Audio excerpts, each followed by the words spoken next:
ஒரு எளிய விவசாய குடும்ப பின்னணிங்க. ஒரு மெக்கானிக்கோடைய மகனா பிறந்தேன். 10 வயசு வரை குடிசை வீட்டுல கரண்ட் இல்லாத வாழ்க்கை பயணம் தான்.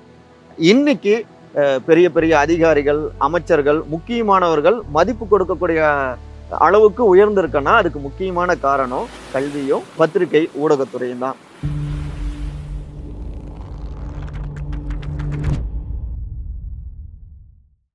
கடந்த 2001ஆம் ஆண்டு நக்கீரன்ல மாணவ பத்திரிகையாளராக வாய்ப்பு கொடுத்தாரு நக்கீரன் கோபால் அண்ணன்.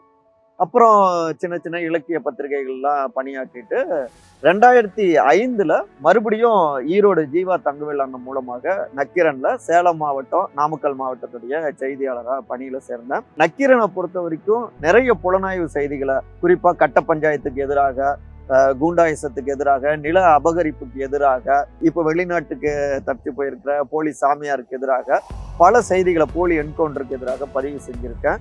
அப்புறம் 2016ல காமராஜ் சாரோடைய மின்னம்பலம் டிஜிட்டல் பிளாட்ஃபார்ம், அப்புறம் 2017 இந்த 16-17க்கு இடைப்பட்ட காலத்துல சமகால தமிழ் சினிமாவும் அரசியலும் அப்படிங்கிற ஒரு முக்கியமான புத்தகத்தை எழுதுறேங்க. 2017ல ஜூனியர் விகடன் பத்திரிகையில இணைகிறேன் திருமாவேளன் சார் மூலமாக. அடுத்து 17க்கு பிறகு கலை சார் மூலமாக வீடியோ டீம்லையும் சேர்றேன். முக்கியமா தேர்தல் காலங்கள்ல நிறைய சர்வேக்கள் எடுத்திருக்கோம், கள செயற்பாடுகள் நிறைய பண்ணியிருக்கேன். அது எனக்கு நக்கீரன்ல இருந்தே ரொம்ப உதவியா இருந்தது. நிறைய முக்கியமான அரசியல் ஆளுமைகள் பலரையுமே நேர்காணல் செஞ்சிருக்கேன்.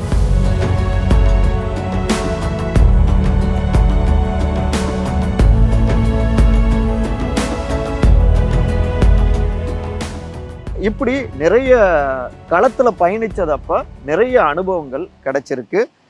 இந்த அனுபவங்களோட தான் இந்த 2026ஆம் ஆண்டு என்னுடைய 25வது ஆண்டுல பத்திரிகை ஊடகத்துறையில அடி எடுத்து வைக்கிறேன். ஒரு புதிய பயணத்தை தொடங்கணும் அப்படின்னு தோணுது. ஒரு புது யூடியூப் சேனலை தொடங்கி இருக்கேன். எப்படி விகடன்ல டெய்லி 8:30 மணிக்கு நைட்டு இளங்கோவன் எக்ஸ்பிளைன் சமகால அரசியல் பேசணும், அது மாதிரியான பல்வேறு காணொளிகள், நிறைய அரசியல் ஆளுமைகளுடைய நேர்காணல்கள், களத்துக்கு போய் நிறைய காணொளிகள், இப்படி பலவற்றையுமே பிளான் பண்ணியிருக்கோம். எப்பவும் போலவே உங்களுடைய அன்பு, ஆதரவு, உங்களுடைய வழிகாட்டல்கள் எனக்கு வேணுங்க. அந்த நம்பிக்கையோடு உங்கள் சகோ சேத்தா இளங்கோவன், மக்களுக்கான குரல்.